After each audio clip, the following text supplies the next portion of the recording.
Oh, tonight, I know it's a book talk, but I want to focus on a couple of themes in the book and really give you a sense of what is urban design as well as what is resilience. And before I begin, I want to thank very much the Rockefeller Foundation for having funded this project. Both they're extraordinarily generous and extraordinarily patient. This book, I'm glad you thought it felt relaxed. Don't write a book. It takes... and Island Press, my publisher, was wonderful. And also we got a very nice grant from J.M. Kaplan to hire a Brazilian graphic designer.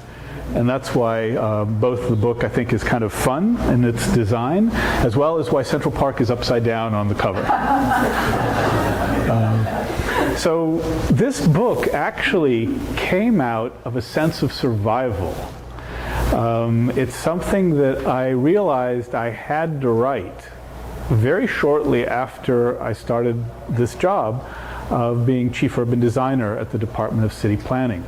You know, Amanda Burden hired me, decided that we needed to revive this post that had once thrived under Mayor Lindsay. And Mayor Lindsay had actually started it at the suggestion of Amanda's stepfather.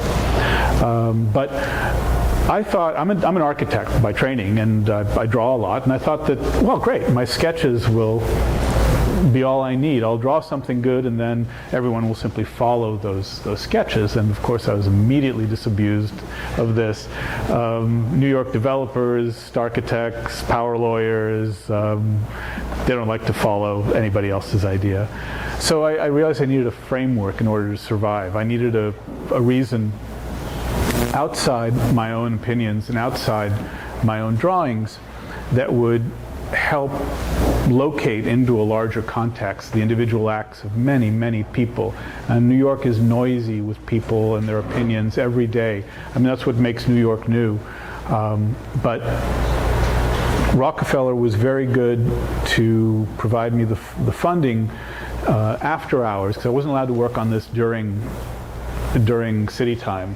There are all sorts of rules in the city that you can't do this or that. So that meant this was written really in many 3 a.m. sessions. But I was trying to find ways that I could convince people to do perhaps small things, but that would add up to a larger whole and would help leave the city better than we found it.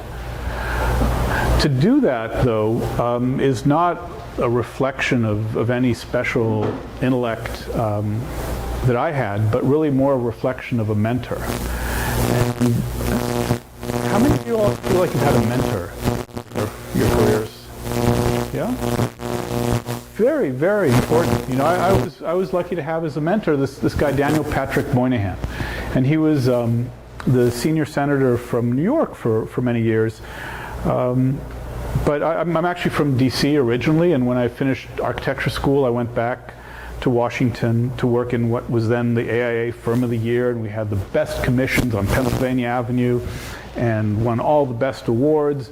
But the city kept getting worse and worse. And this was in the late 80s, 1989 to be specific, and it's the middle of a crack epidemic. And it was very frustrating to me because no matter how good the architecture was, the city was not improving because of it. And I always felt that architecture was a tool of building cities, and it was very, very frustrating. So I thought maybe government might have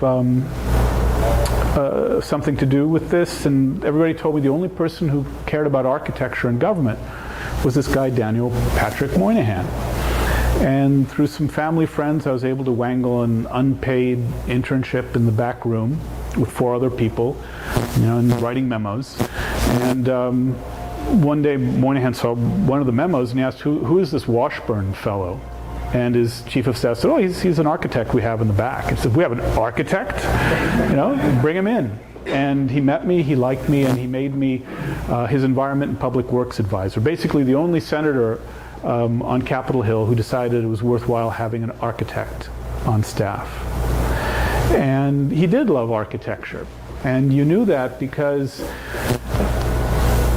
while everybody else would wait to put in their memos on health care or the debt or any kind of weighty topic, they'd wait like airplanes at LaGuardia waiting to land. outside his desk, I would get a call and saying, meet the senator half an hour at La Brasserie.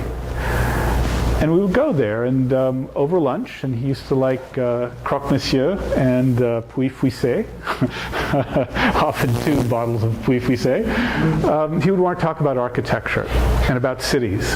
And he would tell me all these things that he had learned in a very, very long career, because he had started way back in the 50s, and his first job was with Governor Harriman. And he had worked his way up. He became a young deputy in the Kennedy administration, and that's sort of what brought him to Washington. And he had all these great stories, even things like when he worked on the Pennsylvania Avenue plan in D.C. That Skidmore, Owings and Merrill was the architect for.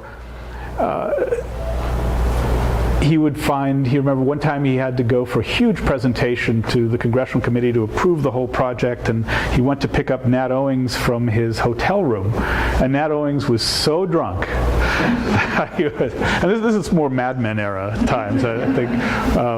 But Nat Owings was so drunk that if he had presented, that would have been the end of the project. And he was he would not take no for an answer. And Moynihan, who was a very intelligent man, he was a PhD, he decided that the only way to solve the situation was to hide the man's pants and leave.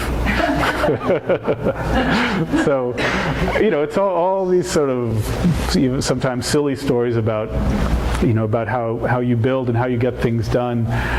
But it's this pattern that I learned that is this strange mix of politics, finance, and design that characterized every success of building in a city.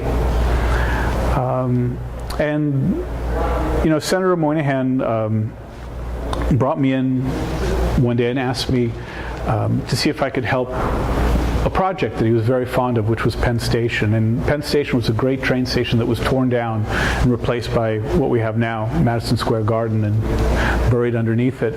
He wanted to rebuild the original Penn Station, or something like it, something for our age. And he asked me to take on that project. And we got a bunch of money in Congress, and he asked me to go up to New York and start the corporation that still exists today, that's still working on it. And I remember on the last day I worked for him, we had lunch, and he said, "Alex, make it inevitable." And I went off and worked very hard to try to make it inevitable. And there's certain things, as you know, it's still not built, but I think it is inevitable. But he died shortly after he left office, and I felt very, very, very bad, because he did not see it as inevitable and did not know it to be inevitable at that point. And I disappointed him, I felt. I went to his memorial service up in Syracuse at the School of Public Service, where he had gone to school. And I remember waiting for the service to begin and waiting in the halls there, and then looking up and seeing something chiseled into the marble on the wall. And it was something called the Oath of the Athenians. And basically it said, obey the law, revere the gods, and leave the city better than you found it. And then I suddenly realized what he was talking about when he said make it inevitable. He actually wasn't talking about just the station. I think he wanted, I was always wondering why, when I said something that he thought was intelligent, he would say, spoken like a true Athenian. And then I kind of saw it, that what he wanted me to make inevitable was a sense of civic virtue. And that's what civic virtue is simply deciding that you are going to leave the city better than you found it, that you will spend your effort, your money, your life to do something whose benefit you necessarily won't see, but others will see it. Other generations will do it. And that's, I think, what he wanted me to make inevitable, to understand both my responsibility and my opportunity to make a city better. And how you do that is really the subject of the book. Now, the first thing you got to do when you want to make a city better is answer the question, what is a city? And it's a remarkably hard thing to answer. I find it's very good technique to pick boundaries and then sample variables. Carol, you had done that amazing comparison between Hong Kong and New York here, where you asked which city was denser.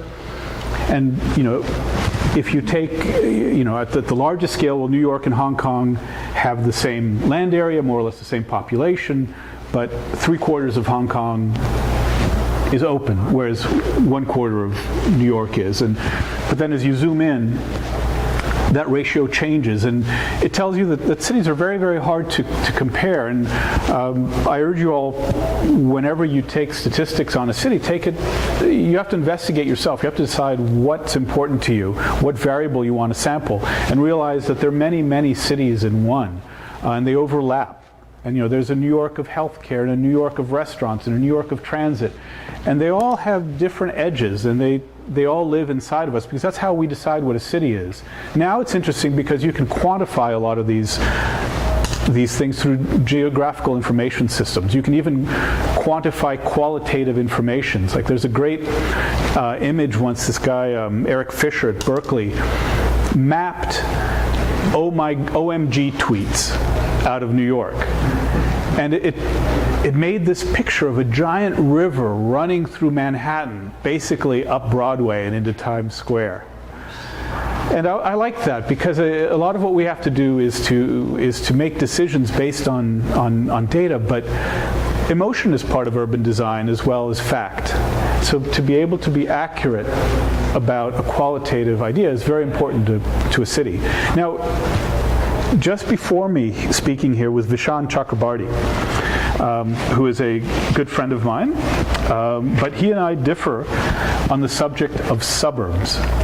And he considers cities to be their core. He does not like suburbanness, but I take a slightly different view. And I just want to read you a brief passage from the book. Because you know that 80% of Americans live in cities.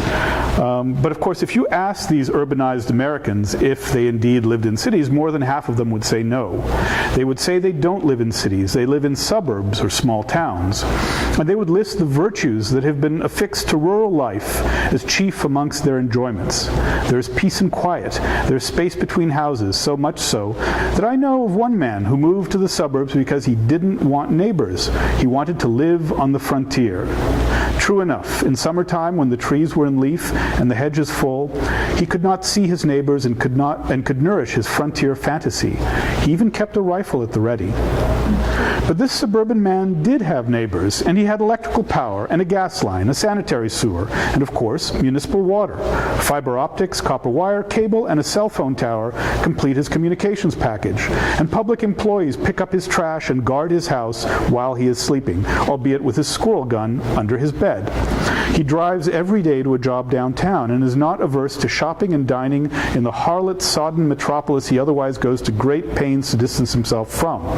And perhaps the greatest indignity of all is that the U.S. Census Bureau takes no account of his wish to live on the frontier and instead counts his suburban home as urban, part of the metropolitan statistical area. The point is, a suburb is a city, economically, socially, infrastructurally.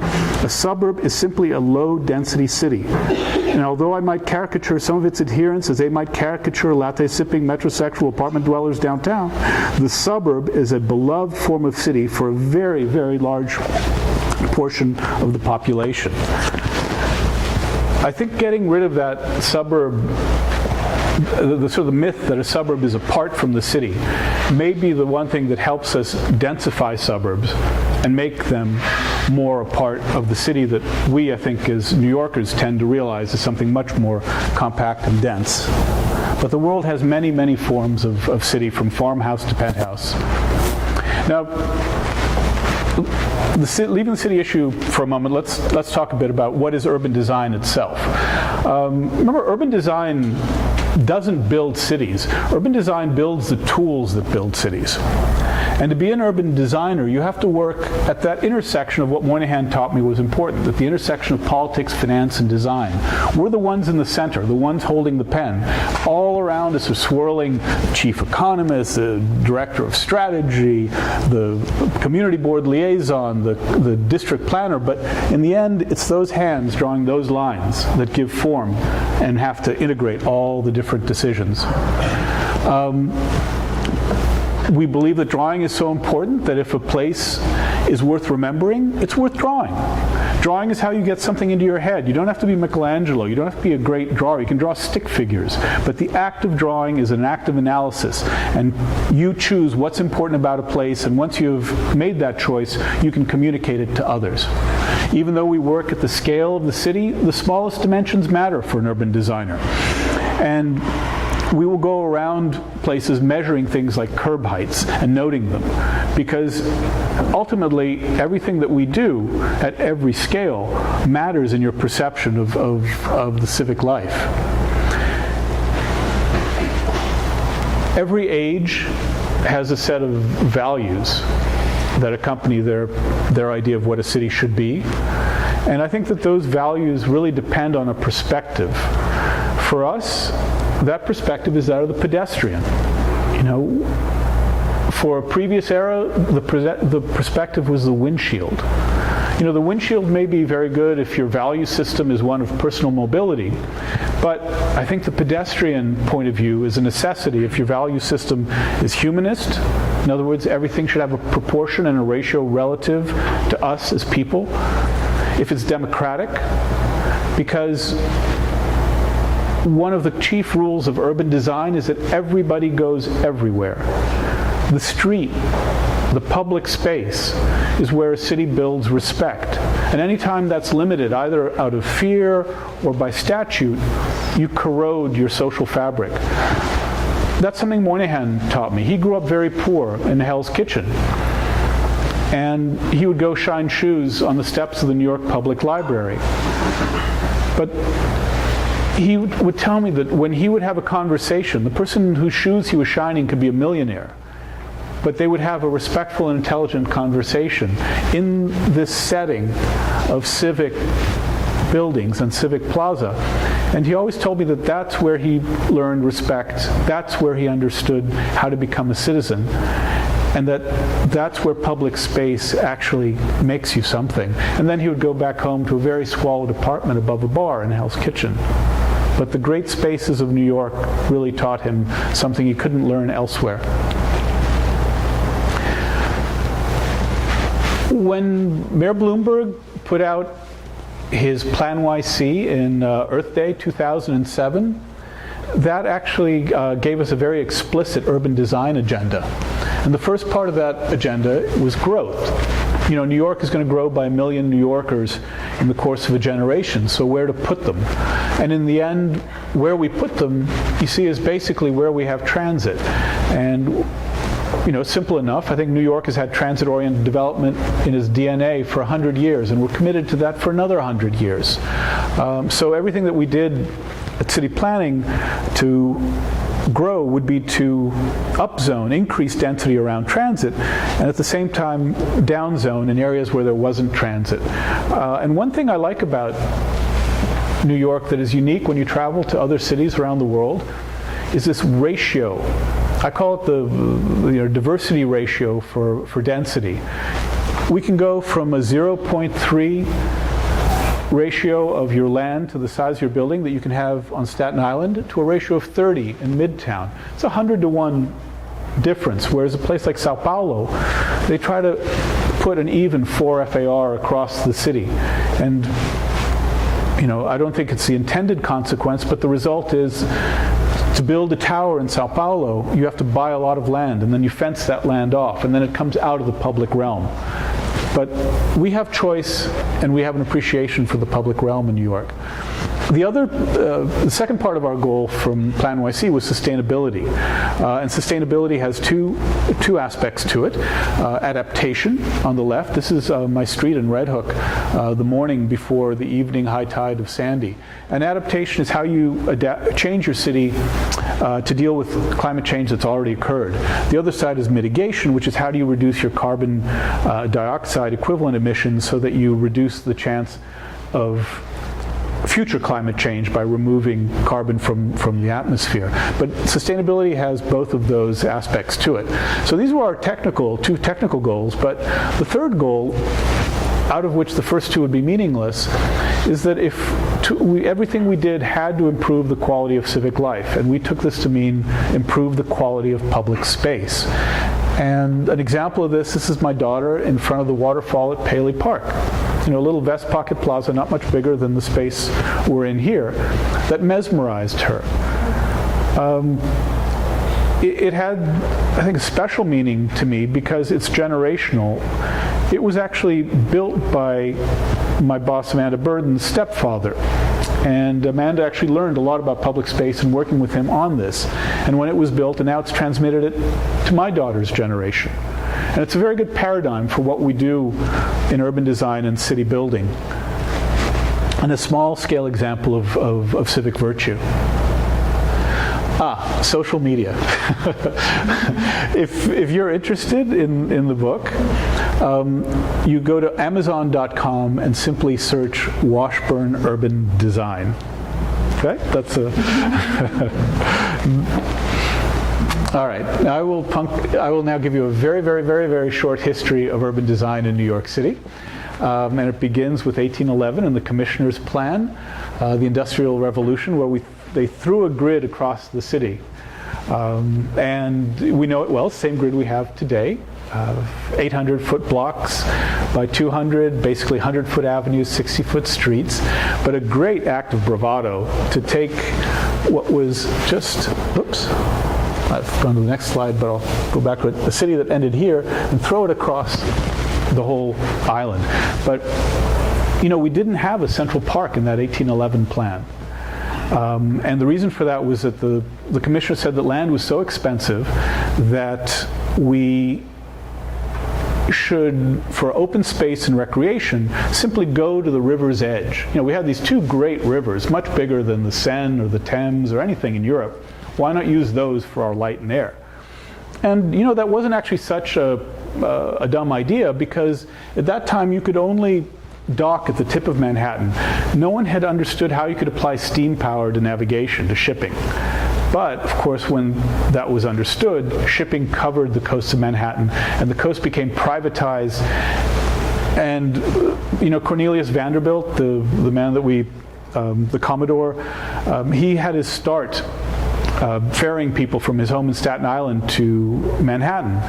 And he decided rather early on, he kind of saw the power of steam when applied to shipping, and he bought a large part of land on the west side of New York and built a railway line. It actually comes from something he told his friends when they told him that he was crazy. But he had a railway line built all the way down the west side, which very rapidly industrialized, and it became almost infernal. The whole place was a factory, and if you wanted some peace and quiet on Sunday, with your family, if you were a worker, your best bet was really to go to a graveyard. I'm not kidding, that was literally the place to go for some light and air. Until, my first great urban designer of New York, Frederick Law Olmsted, who designed and oversaw the building of Central Park, the greatest park ever designed in the world that time, and an amazing gamble by a city that was not known for its gentleness to build a park like this, but it had a tremendous socializing effect on New York, a democratizing effect. When it was first built, everyone complained that, it's just going to be for the rich to run their carriages around. Well, the rich actually did run their carriages around when it was built, but everybody else came to watch. And you suddenly had this incredible mixing of classes, of perspectives. And many people feel it was the key ingredient in the 19th century that allowed New York to become what it was in the 20th century, the capital of the 20th century. And the 20th century of course, began with a crime, an urban design crime. And that crime was committed just a few blocks from here by the Equitable Insurance Agency. They owned a plot of land down near Wall Street, and they built straight up almost 50 stories, exact 100% lot occupancy, and their neighbors realized, oh my God, my light and air has been stolen. So their neighbors were savvy people. They were financiers. They were barons of Wall Street and wolves of Wall Street. And they did something very, very rare for wolves of Wall Street to do. It happens maybe once a century. They asked for regulation. And that regulation ended up becoming the 1916 zoning code of New York City. My all-time favorite zoning code. It is fantastic. It's so simple. You simply take the width of the street, you go up by a factor of that to your base height, after which you angle back from a point from the center of the street until you reach 25% lot occupancy, and after that, the sky's the limit. Do whatever you'd like. And it's, as you can see on the wall here, it's actually produced some of the best buildings we have in the world, like the Chrysler Building, Empire State Building. But even that zoning proved not big enough for New York, which brings me to my second great urban designer of New York, Robert Moses, and who essentially broke all the rules. He built the tower in the park. He combined blocks into super blocks. He built highways through things, and he essentially made New York big enough, large enough to keep its place at the head of the world's economies. And he, at the apogee of his power, actually this is an interesting story to show you how powerful Moses was. He was never elected to anything. He just kept accumulating titles. He was originally Parks Commissioner and then Bridges and on and on. Moynihan was in the room when he would come to Governor Harriman to ask for funding for projects that he wanted to get done. But the way he did it was to simply walk in with a list of projects written on a manila envelope, hand them to the governor, scowl, and leave. And that was the extent of planning at that point. It was entirely top-down. Well, at the pinnacle of his power, he decided that he wanted to run an expressway across Lower Manhattan through Greenwich Village. And it's at that point that we meet the third great urban designer of New York, Jane Jacobs. And this is her local bar, the White Horse Tavern on Hudson Street, a block away from her house. It's still there. It's a great place to get a beer. She organized her community. She fought Moses. And for that battle, she won. But I always thought this was an interesting quirk of history, that it was the same year, 1961, that with a grant from the Rockefeller Foundation, Jane published The Death and Life of Great American Cities, which became sort of the Bible for community-based planning in America. It's that same year that the New York City zoning resolution was passed to get rid of my favorite 1916 and instead make as of right a lot of the projects and the techniques that Moses had done through brute force before. Tower in the park, height factor ratios, parking ratios. It's funny that these two things happened at the same time. And I think the Robert Moses, Jane Jacobs, top down, bottom up, that battle it was never decided. But neither of those two was actually the victor. And their battle continues and over time became codified into what's now called the Uniform Land Use Review Procedure, ULURP, which is our legal way of deciding what to do with pieces of land in New York City, major pieces of land. Not everything goes through this, but any rezoning, any major building would have to go through this. And this is the way I like to show this diagram. The previous one is indecipherable, but it's basically a conga line, a mixture of top-down and bottom-up inputs, community boards, borough presidents, where nothing that goes into ULURP comes out exactly the same.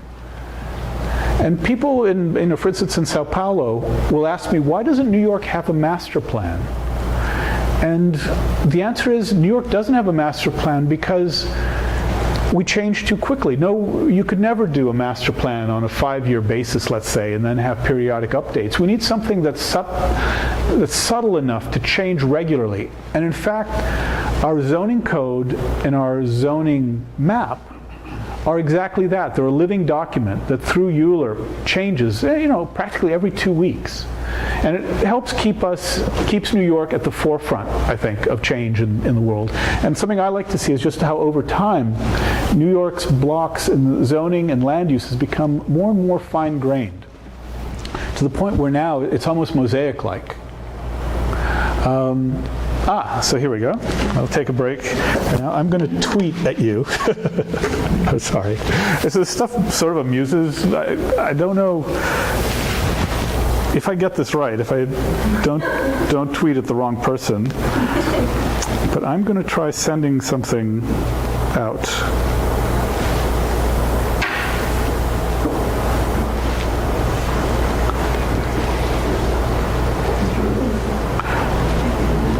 Some of you, I'm sure, have Twitter and will check me. Okay. See how that works. There's more embarrassing stuff coming towards the end, too. Okay. I want to give a very quick example of an urban design project, and that's the High Line, which I'm sure you're all familiar. Anybody here not been on the High Line? Good. Well, it was meant to be demolished under Mayor Giuliani, and at a community board meeting, as part of the Euler process, a couple of local guys met, and those, of course, Josh and Rob. And at that meeting, they decided that maybe tearing it down was not the best idea, and they formed something called the Friends of the High Line to save it. And one of the Friends of the High Line was Amanda Burden. And when Mayor Bloomberg became mayor, Amanda became chair of city planning, and she decided to help along with Gifford Miller and many, many others in city government. But the reason I think it's an interesting project is that we used land use and zoning as a way of achieving this thing. Took an area, West Chelsea, around the High Line, not just the High Line itself, made a whole special district, and figured out a way of changing the land use and zoning so that it would become mixed use and allow for housing and more height than was there now. And so if money were put into the High Line project itself, there was a whole catchment area where private builders could come and make things new. Now, it was important, though, to zone that land in a way that we thought would form a public benefit, so that if we fix the High Line, the person building next door would have to build within a certain bulk envelope, would have to build in a certain amount of housing. If they wanted affordable housing, there's a sort of inclusionary bonus mechanism for that.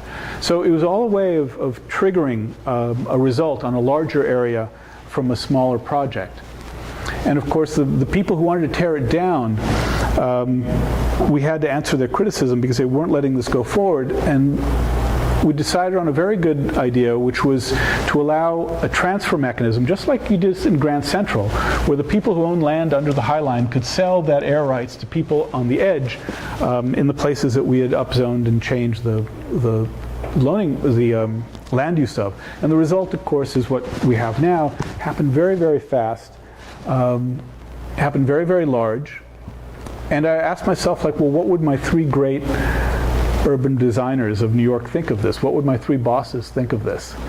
And I think the answer is that Moses would never have believed that 2 community guys could have started something this big. More than $3 billion of private money has now come into the West Chelsea area.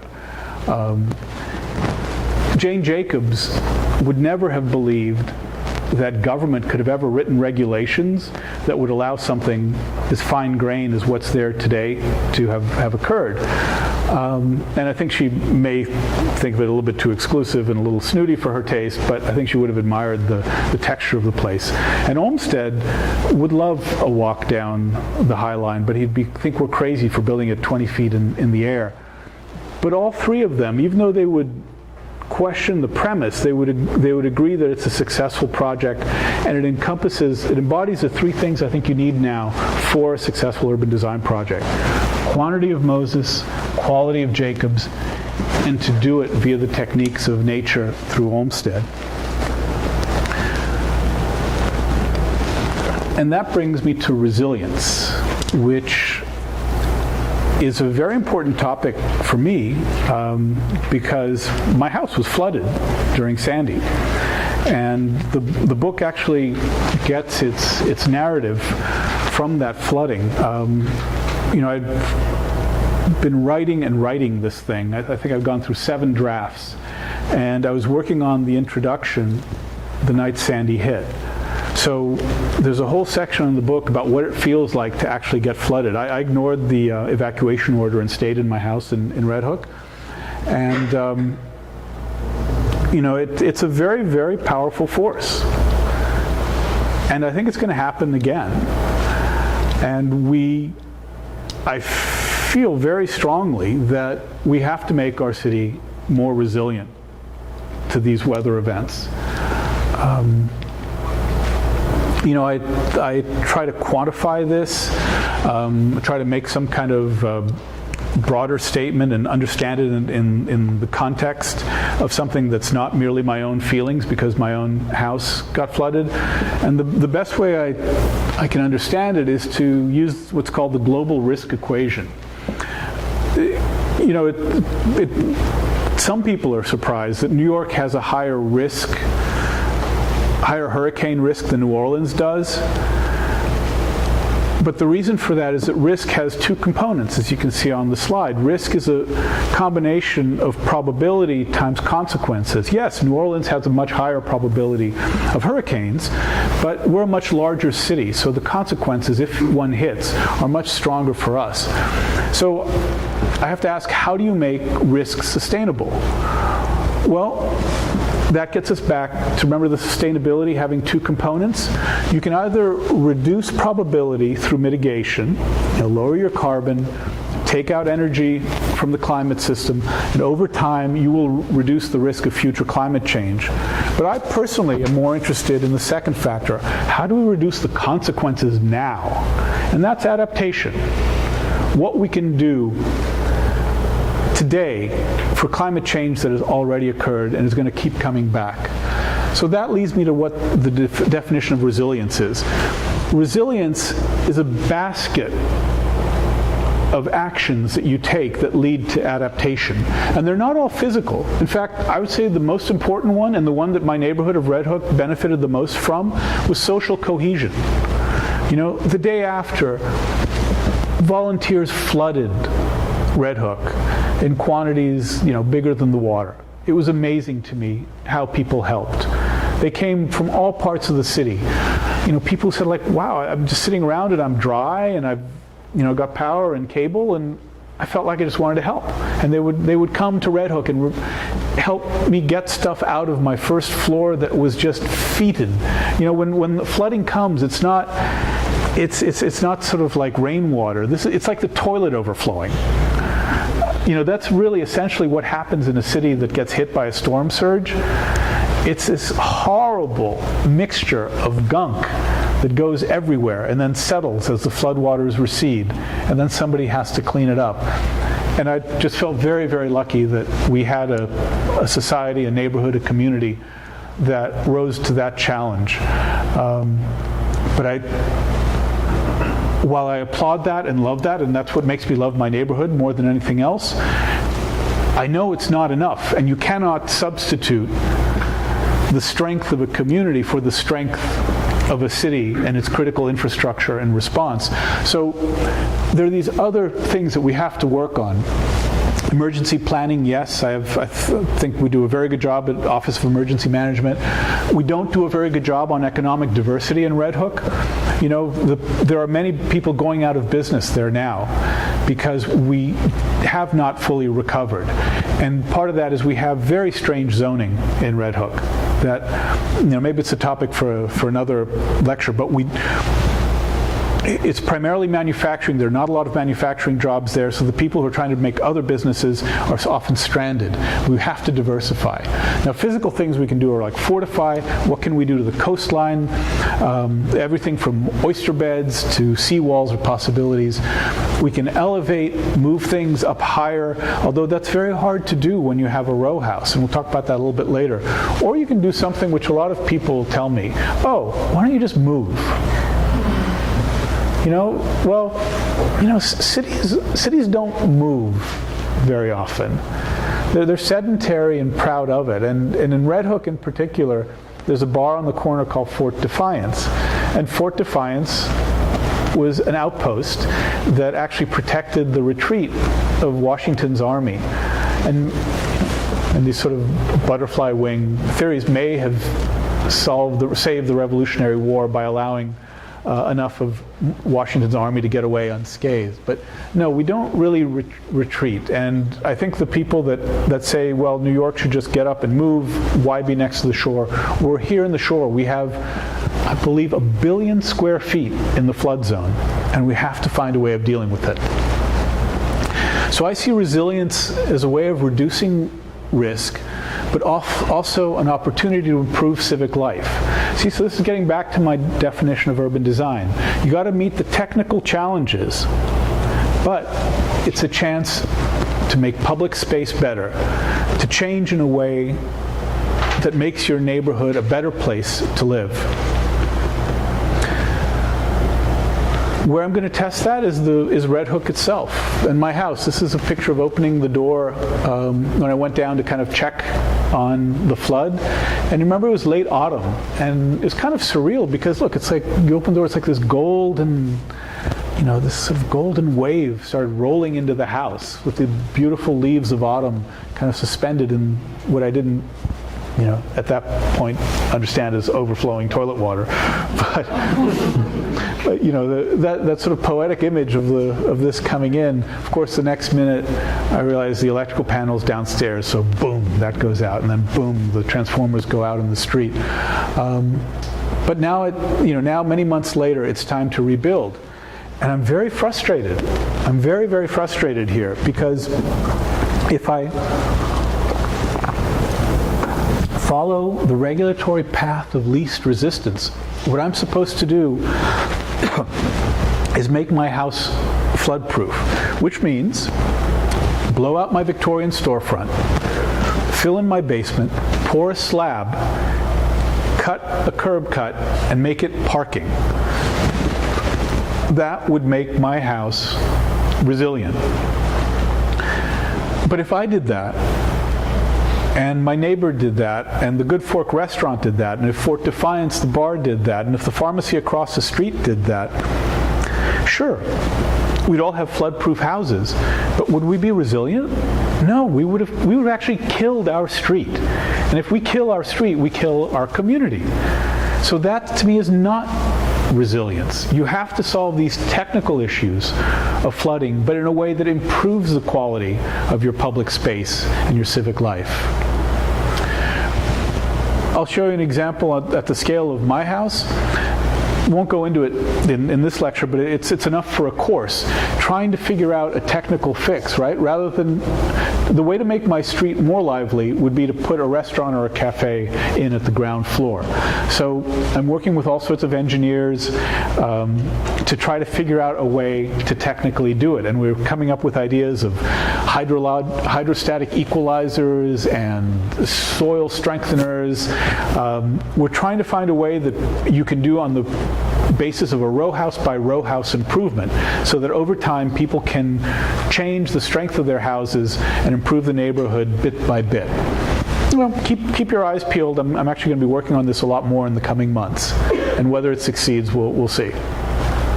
But the goal is resilience, says my daughter Lelia, again a little bit older than from the previous picture, and that blue line on my door is the new FRCE, flood resilient construction elevation. That's how high I have to make my house flood-proof for. But hopefully I'll find a way that makes the street better. And that's my task. So, all right, here we go. Last, I think this is the last, but I'm going to try to, cannot send tweet. Hang on. Oh, you don't have very good, coverage, Carol. No, it's blame Verizon ever since safety, as a matter of Oh my God. Wow. All right. Well, I will take a picture of you all anyway and tweet you or Instagram you or whatever this is a bit later. But well, you're a very good audience and very patient for me with this. So, all right. Okay. What's next? You see that little dot up there, the blue dot with that's Red Hook. And what this image is, it's from the book, this is the bathymetry of New York Harbor married with the topography of New York Harbor and expressed as a gradation of blue in a GIS map. In other words, this is a raindrops view of New York. And the city is actually just a little part up there. This is extending far out into the Atlantic. I feel that it's important to understand the water more before we understand our city. So what's next for me is that I've gone over to the Stevens Institute of Technology across the river and started something called the Center for Coastal Resilience and Urban Excellence, or the CRUX Center. And what we have at Stevens is a set of sensors all through the harbor. And we have real-time data on the motion of the water and can make predictive computational models about what the water does, when, how, and perhaps even figure out why. How does the wind interact with the waves? And by knowing that, I think it puts us in a position to manage better. It's a picture of a colleague, Dr. Philip Orton, in what they call the immersion lab. It's this room where all the walls are touch screens. And the idea is that we can make both mathematical, but I hope also visual and three-dimensional, four-dimensional models of our neighborhoods and help understand, if we know the water better, how we can change things both at the building scale, like my house, or also, at the regional scale, maybe at the biggest scale of all. Can we figure out how we could use wind turbines as a way of slowing hurricane-force winds? Can we understand enough about the interaction of waves and water? Are there outer barrier islands we can make? This is sort of big data science, but it's related all the way back to my house and the building scale engineering I have to do there. Because you can become resilient at three levels: at the building scale, at the neighborhood scale, or at the regional scale. And my hope is, going back to that risk equation, that we can be mature enough, especially in our political process, to share the risk across those scales and try to change the city better. And of course, the one that's very, very exciting from the point of land use is the neighborhood scale. As we put these sensors out in the harbor and understand the plumes, what can we do through land use and zoning, which is the only thing in this whole flooding arena that is under the unilateral control of the city. Think of it, everything else I do, including my own house, has to get federal approval of some sort for something like the insurance underwriting standards. But land use and zoning has no state involvement, no federal involvement. The city can do it.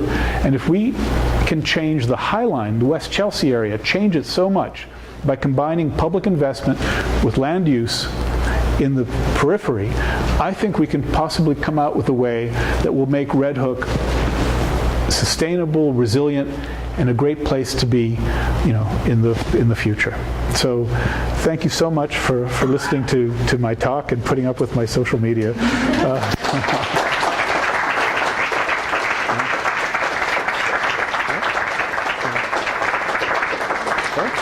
And if you have any, turn the lights on. If you have any questions, I'd love to take some questions.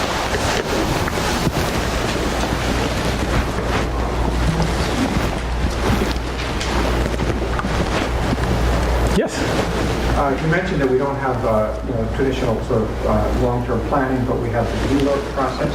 And you suggested that gives a certain vitality or dynamism. However, could you sort of flesh that out a bit? It's not obviously why that follows, and why it wouldn't, to the contrary, make for a certain kind of fragmentation and lack of long-term time horizon thinking. Well, I think you cannot not have long-term thinking. So I think what I take issues with is long-term planning in the form of a master plan. So I'll use as an example Sao Paulo, which right now is in the midst of a master planning exercise. The city is changing so fast that it seems to me sort of futile to try to impose something as precise as a master plan on something that is changing so much in the specifics so quickly. So I prefer the New York approach, which for long-term planning, we put out a policy document like Plan YC, which has, I guess, 130 specific programs, but not specific in the sense of geographically. Right? And Plan YC gives us a guide, and it lets agencies play nice with each other and kind of align to certain goals.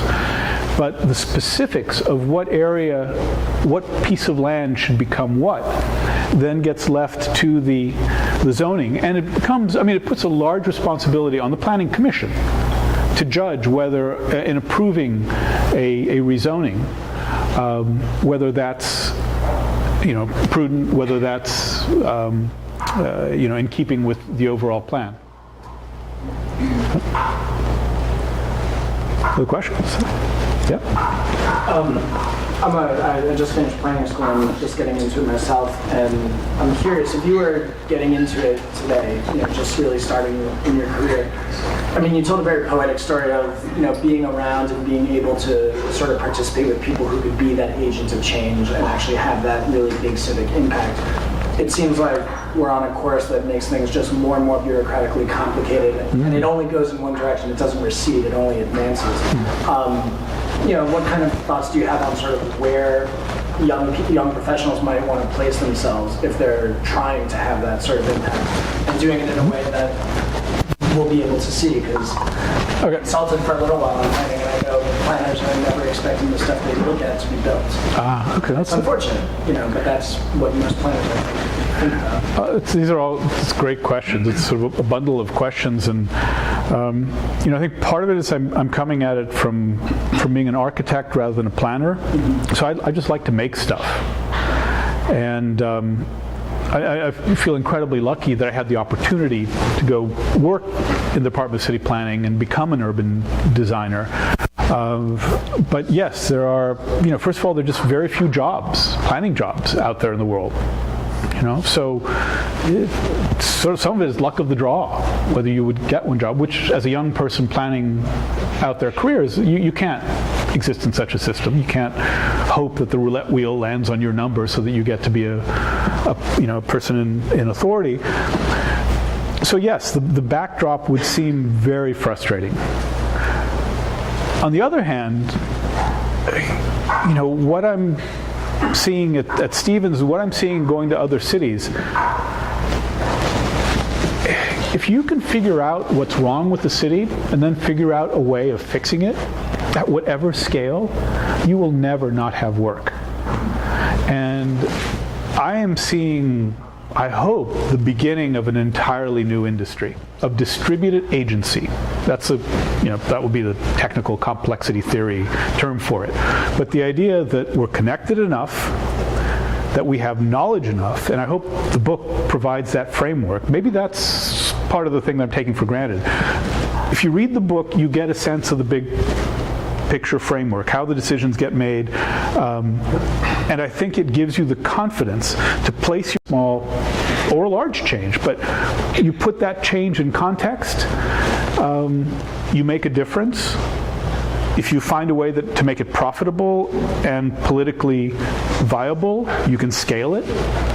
So I'm hoping that, with more knowledge out there of how cities change, more people will be able to change cities.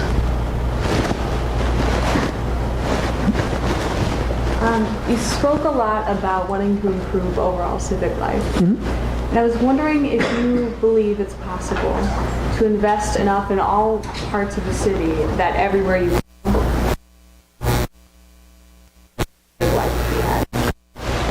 No, there's not enough money in the world to make every part of the city.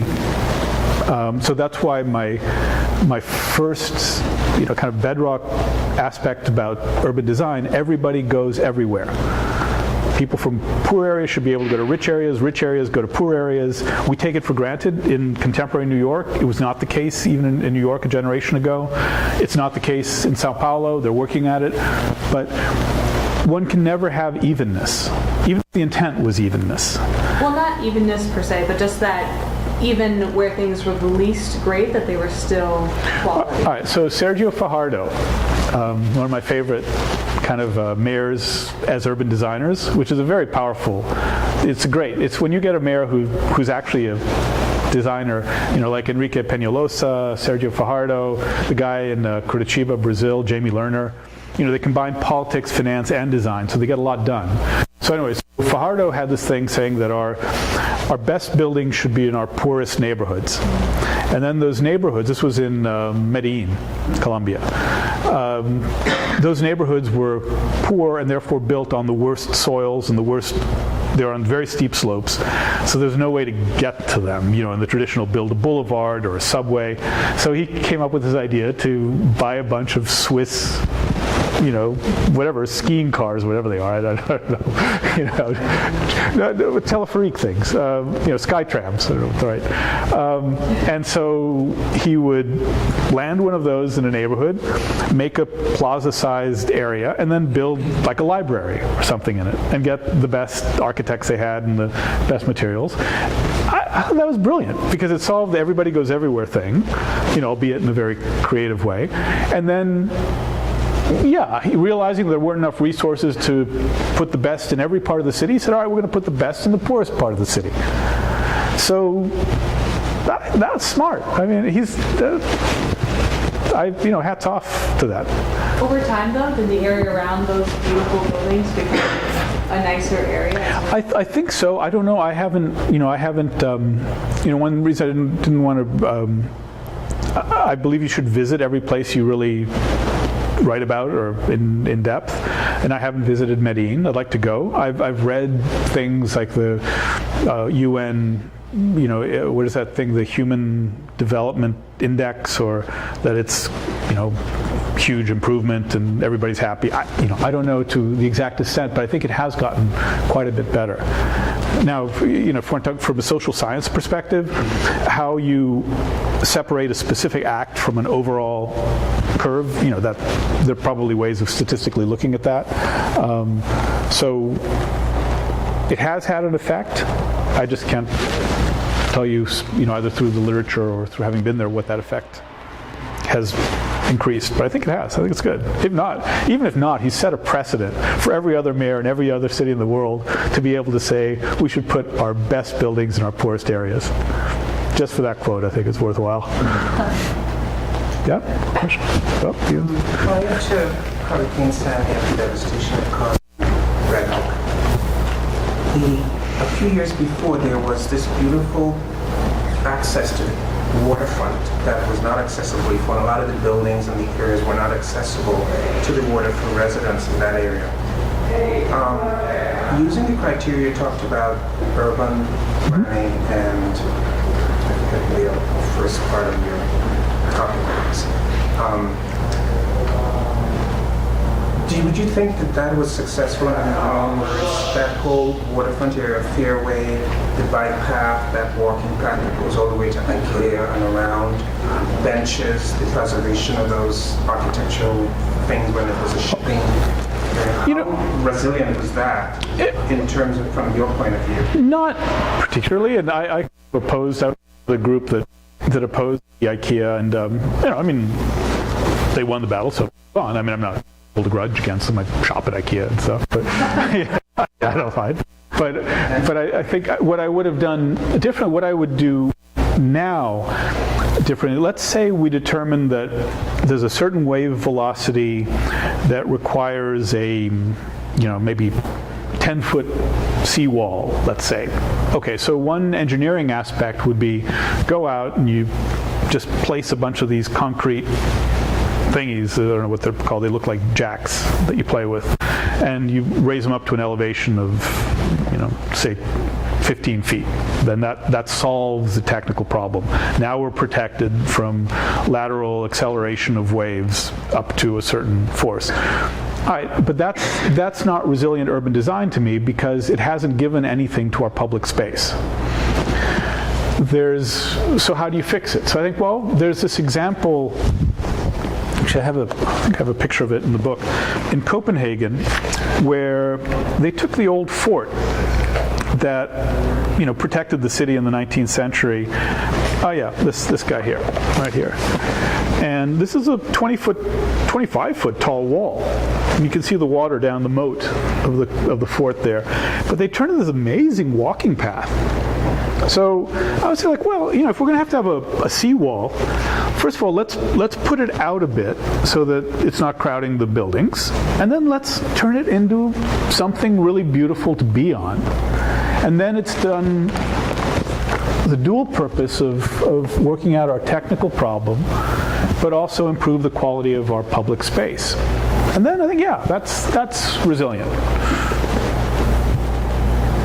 Yep. Having been at Stevens now, is it too early to draw any contrast between, say, Red Hook and Hoboken, which was impacted by Sandy and which is very dense also? Oh yeah, no, I think they're wonderful parallelisms. And so I think one of our first studios is we take my house, then we find a row house in Hoboken and try to in parallel. Now Hoboken, of course, has the big Governor Christie versus Mayor.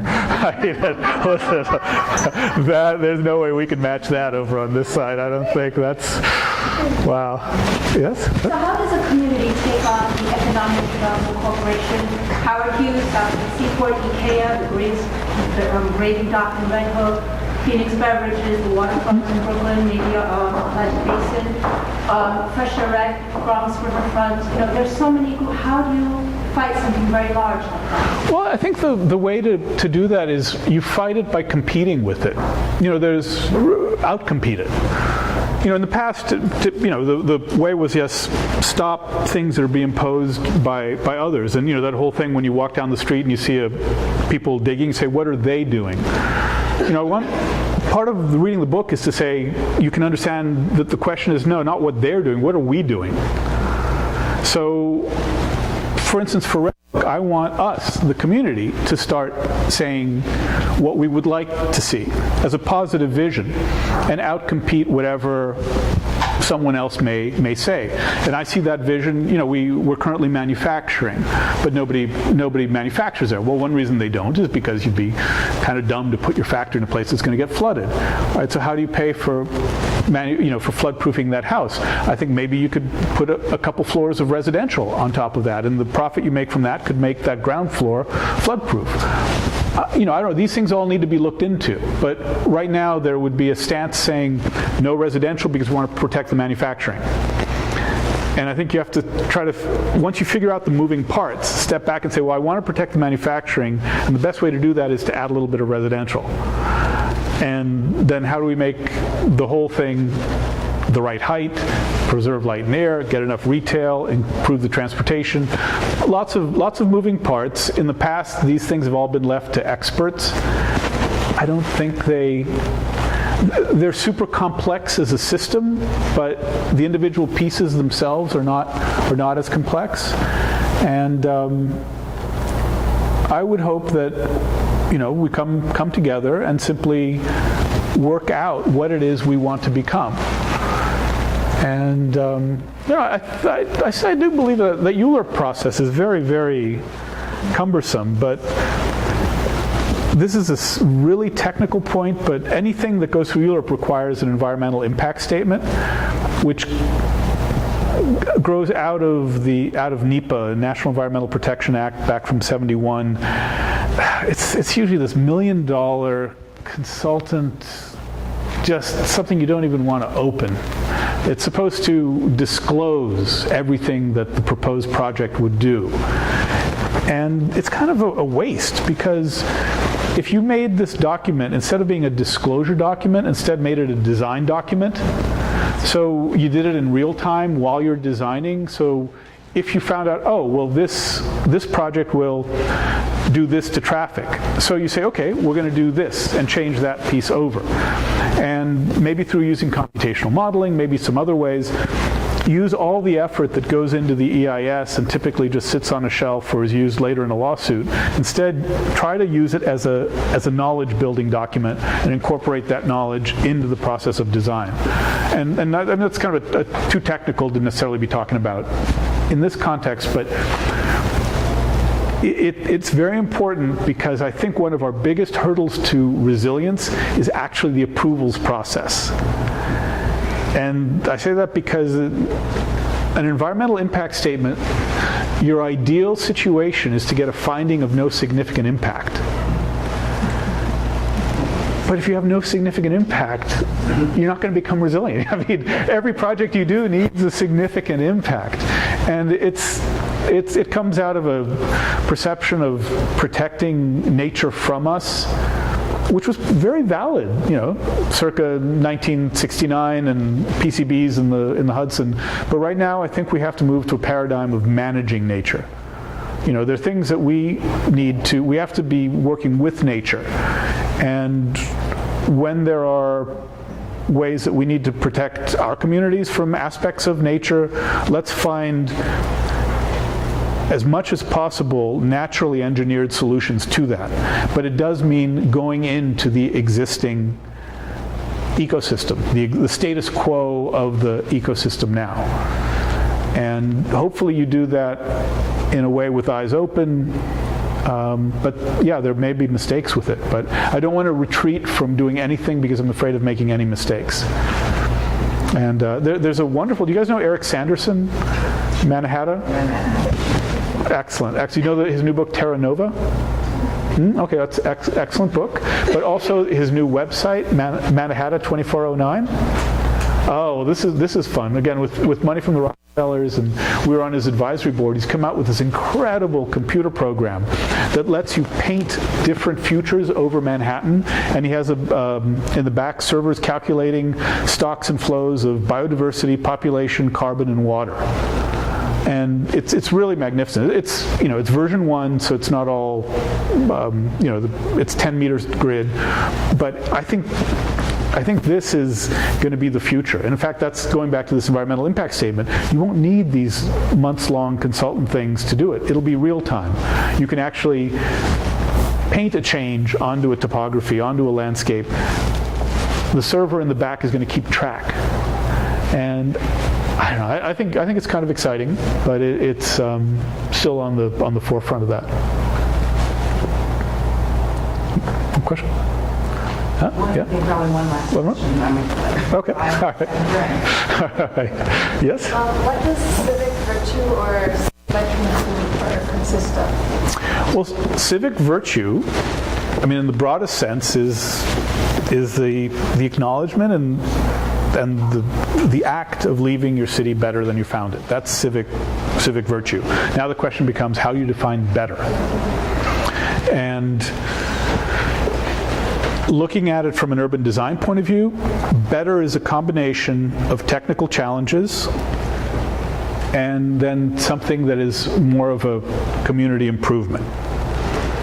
So different technical challenges in different eras. 100 years ago, the biggest technical challenge for New York was communicable diseases. 1 out of every 2 people died of TB or other diseases.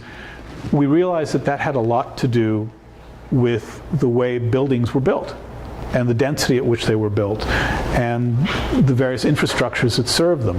So we made these changes in the building code, sanitary code, housing code that totally changed the face of New York to make it from being the Lower East Side to having less dense buildings. I think those changes both served their technical purpose. Before penicillin was out, we'd managed to reduce the incidence of communicable diseases, I think by something like 60–70%. But at the same time, they also made New York, I think, a better place to live in. Sarah Roosevelt Park, some of the, generally having more light and air in places. So that's, to me, an example of hitting the technical stuff, but doing it in a way that increased